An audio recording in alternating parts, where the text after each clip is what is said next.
जाती ओबीसी मध्ये आहे. म्हणजे बाळासाहेब आंबेडकरांचा जो लढा आहे ओबीसीसाठीचा तो 1980-82 पासूनचा तो लढा आहे.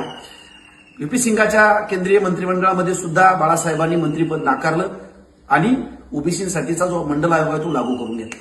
खरं म्हणजे त्या काळामध्ये 1994च्या नंतर जे भाजप सरकार आहे, खरं म्हणजे मंडल आयोग लागू झाल्यानंतर बीजेपीनं तो पाठिंबा काढून घेतला, व्हीपी सिंगाचं सरकार पडलं आणि मग त्यांनी मंडल आयोग बरखास्त करा अशा पद्धतीच्या महादेशभर एक यात्रा काढली, कमंडलू यात्रा काढली आणि मंडल आयोग बरखास्त करा अशा पद्धतीची भूमिका घेतली. तेव्हा देखील अॅडव्होकेट बाळासाहेब आंबेडकरांनी या देशामधला आंबेडकरी समूह बरोबर घेऊन मंडल आयोगाच्या शिफारशी लागू झाल्या पाहिजे.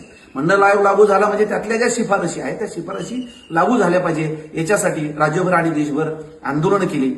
त्याच्यानंतर 27% आरक्षण या देशातल्या या राज्यातल्या ओबीसींना शिक्षणामध्ये नोकऱ्यांमध्ये ते आरक्षण मिळालं ते तेव्हापासून आजपर्यंत आहे. मध्यंतरीच्या काळामध्ये मराठा समाजाने भूमिका घेतली की आम्हाला ओबीसी मधून आरक्षण द्या. तेव्हा देखील बाळासाहेब आंबेडकरांनी स्पष्टपणे कणखरपणे या महाराष्ट्रामध्ये एकमेव नेते आहेत बाळासाहेब आंबेडकर, त्यांनी भूमिका घेतली की मराठ्यांचं आरक्षण ताट वेगळं असलं पाहिजे आणि ओबीसीचं आरक्षण ताट वेगळं असलं पाहिजे. त्याच्यासाठी महाराष्ट्रामध्ये ओबीसी आरक्षण बचाव यात्राही त्यांनी काढली. मराठ्यांना आरक्षणाची गरज नाही का? तर हो, त्यांना देखील ते देखील गरीब आहे, ते देखील सामाजिकदृष्ट्या मागास आहेत, त्यांना आरक्षण मिळालं पाहिजे. पण त्यांच्या आरक्षणाचं ताट वेगळं असलं पाहिजे, ओबीसीचं आरक्षणाचं ताट वेगळं असलं पाहिजे. ओबीसीच्या ताटातलं आरक्षण मराठ्यांना देता कामा नये ही भूमिका अॅडव्होकेट बाळासाहेब आंबेडकरांची कालही होती, आजही आहे, उद्याही तीच असणार आहे.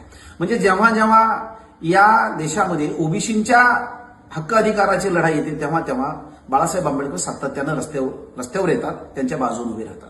म्हणजे जेव्हा इथं कमंडलू यात्रा निघाली, म्हणजे आज जे भाजप ओबीसीच्या बाबतीत म्हणतोय की ओबीसी हा भाजपाचा डीएनए आहे, ओबीसीच्या जीवावरती भाजप हे सत्तेवरती येतं. परंतु त्या ओबीसीसाठी भाजपनं काय केलं तर ओबीसीसाठीचा जो मंडल आयोग तो बरखास्त करण्यासाठी त्याच्या शिफारशी लागू होऊ नये याच्यासाठी अडवाणी लालकृष्ण अडवाणींच्या नेतृत्वाखाली देशभर कमांडोलू यात्रा निघाली. आम्हाला मंडल पाहिजे बाळासाहेब म्हणाले, आम्हाला कमांडोलूची गरज नाही कारण ओबीसीसाठीचा तो मंडल आयोग आहे.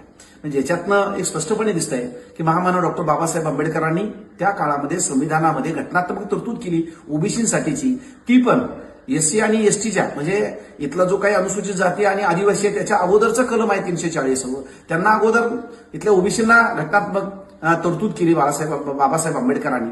त्याच्यानंतर पंडित जवाहरलाल नेहरूंच्या काळामध्ये ओबीसींना चा आयोग नाकारला गेला, हिंदू कोड बिल म्हणून नाकारलं गेलं, म्हणून बाबासाहेब आंबेडकरांनी आपल्या त्यावेळी केंद्रीय मंत्रिपदाचा राजीनामा दिला.